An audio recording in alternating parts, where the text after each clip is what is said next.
J'ai suivi cet entretien-là avec un grand dégoût. Vraiment, j'étais extrêmement triste. Pourquoi? li ma mus naa ko wax fii en passant. vite fait gis naa après mu am ñu ko exploité neneen wax naa ne ñun ay journalistes lañu. kenn ku ne su ñun nag ak ni nga ci duggee ak la ci duggal mais ay journalistes lañu. ñu am loo xam ne mooy tax mooy def suñu mooy def suñu essence journal mooy tax ñu nekk journaliste.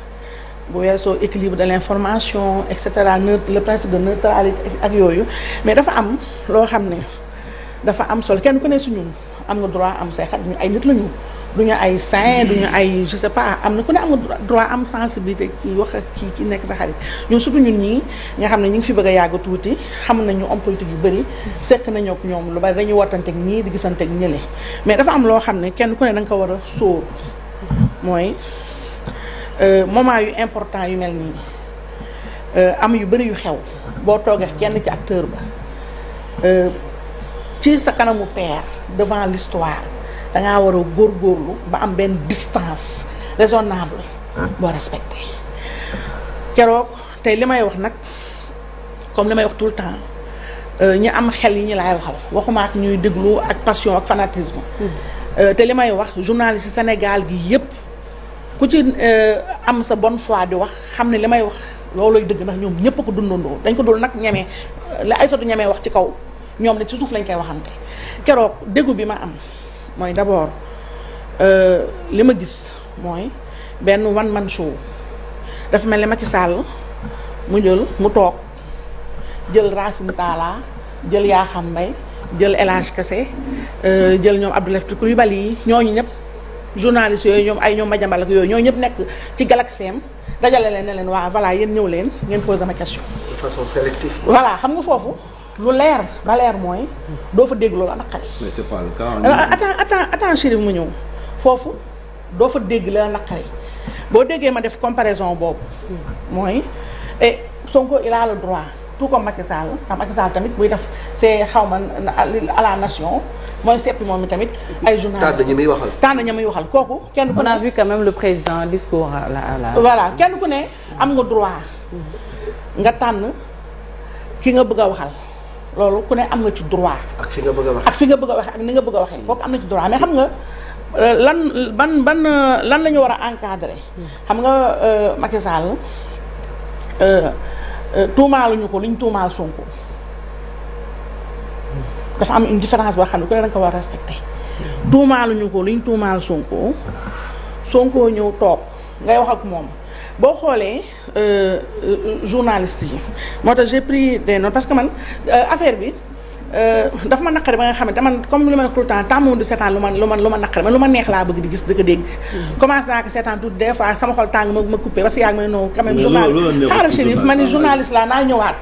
ba mu ñëwaatee di xool li ma gën a naqari mooy ña fa toog j'ai beaucoup nag de respect wax dëgg yàlla pour tous mes confrères de manière générale ña fa toogoon am na si ñaar ñoo xam ne respect bu mag laa am ci ñoom kenn gi sama mag la di sama xarit di sama doyen ñu seq lu bari muy Momar Diong mi ngi may dégg respect bu mag laa am ci moom keneen ki sama rakk la di Mansour Sow je le respecte aussi beaucoup. foofu voilà il est très compétent très courtois je m'en arrête là Momar Diong ak Mansour Sow respect bu mag laa am si ñoom moo tax du ma taabaa du ma xaañ du ma xuus loolu du ma xaabaabal mais boo xoolee tonalité interview bi xooloo waaye ji c'est mooy lii yi Sonko bëgg tonalité bi on lui a posé des questions toutes mignonnes très gentilles vraiment di sourire di reet mel ni comme Youssou Ndour mu nekk arena gars yi di bëggee gars yi xol yi féex dégg nga Sonko était hyper truc beneen bi ma naqari mooy ba tey maa ngi ci forme bi ba ñu xëyee suba ñëw ma nag ci relance dama koy benn ba ñu xëyee suba ba tey comparaison n'est pas raison Adji Sarr moo fi génnoon def interview ci ay presse internationale tout presque 99% de la presse sénégalaise ñoom ñëpp a génn ku ne di pointer incohérence Adji Sarr ku ne di dóor Adji Sarr lii la waxu fii ki nangam na parang mais Sonko ba mu defee d'abord journal Sénégal gi yëpp keroog man gis naa sax ñuy joué naan émission yi ay jàkkaarloo gi def ay audience yi kenn xamul mais journal Sénégal gi yëpp ba ñu xëyee suba ñoom ñëpp c'est tout ce qu'ils ont fait mooy revenir titre Sonko à kii def ko à la une plaqué lépp lu mu wax alors que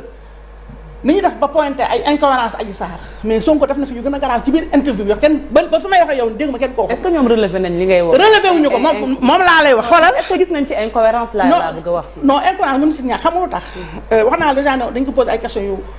yu nooy yu nice yu rafet yoo xam ne nii vraiment yoo xam ne sama doom bi am 3 ans sax bu ñu ko posé bu jàkkaarloo Sonko. yu gën a dëgg est-ce que foofu may ma relancer la foofu est-ce que yaakaaroon ne c'est une stratégie de com. wax nga ko léegi nee nga. dafa tànn ñi mu bëgg a waxal. parce que aussi bu ñu fàtte ne c'est pas un tribunal boo xam ne dañu ñëw pour juger ko. dañu koy laaj seen position. ak moom nan la ko gisee. parce que yaakaaroon ne aussi c'est une démarche de communication. boo xam ne dama xam nga li nga wax dama la koy concédé nangu ko. mooy wax naa ne Sonko am na droit tànn ku mu nekk mais ñamuy tànn xam nga lii day la ñu préparé la mais ñamuy tànn am na loo xam ne. fii ku ne man des fois dañuy invité kenn mën la man ay surtout ci lii bu ko ma ci wax mais bu dee lu actualité lu fort yow yaakaar naa noonu il faut ma laaj la ko ñaar laaj ni mën naa la nangul nag ne du ma ci xuus te après daa fexe ba préciser ko par pur professionnalisme mais ma ñëw ci li ma lay wax ne la waaw moo ci laay ñëw ci merci ci laay ñëw léegi xaaral ma ñëw waaw xaaral ma ñëw léegi Sonko wax na d'abord waaw xool Sonko d'abord première question bi nga xam ne moo taraudé esprit sénégalais yëpp te ñëpp loolu lañ doon xaar da mosu see wax te pour man loolu mooy première faute bi Sonko def te Ablaye Wade a trouvé une formule magnifique nee na faiblesse ñoom Macky Sall xëy na nguur dañ profité ci faiblesse kenn attaqué ko mooy tout le monde personne ne lui a posé cette question là simple et qui coule de source pros xaw ma nu ñu koy waxee président xaw ma pros Ousmane Sonko pourquoi yow ak li nga doon ci réew mi ak fi nga mel ci Macky Sall opposant le plus et cetera nga toog nga jël benn jour nga jël sa oto yow sol sa jean sol sa sweatshirt capuche def basket am chauffeur am garde du corps nga jël ñëpp pousse mais jël sa oto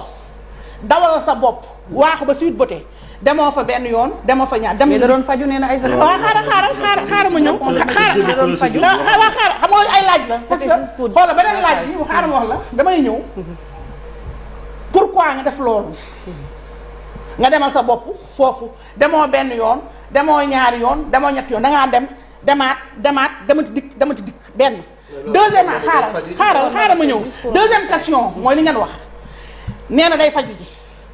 mu am lu leer loo xam ne il faut pas qu'on se voile la face il faut qu'on arrête d'être hypocrite une seconde mooy doo dégg mosoo dégg benn clinique wala dara lu am kii médical bu ñu tuddee Sweet Beauté benn nga ne da ngay faju ku nekk kan mooy xool Adji Sarr bi naan Adji Sarr lan la am ci lu xaw a nuroog tuuti médecin wala ki ne wala dàmpkat mais ay surtout salon massage yi ay xale jigéen ñoo fa nekk dañ leen formé xaaral Fatima ñëw léegi moom Sonko doful dina jàpp ko magum jëmm la parce que demi pas la dof dina jàpp ko ba mu bëggee faju xam na fu ñu fajoo mu dem foofu waaxu ba mu demee xool na environnement ba nee na yoon na Adji Sarr gisu Adji Sarr yor fa daraay médecin mu dem demati lu tax kenn neewu ko ba mu ne day faju ñu ne ko est-ce que Adji Sarr lan la mos a faj lan la Adji Sarr mos a est-ce que Adji Sarr da la mos a prescrire benn médicament Adji Sarr dafa yoroon ay nifluri loolu la masseuse non c'est une qu'est-ce qu'elle masse tout ça xaaral ma ñëw Chérif tout ça autant de questions quand même comme moom nee na dafa bëgg a wax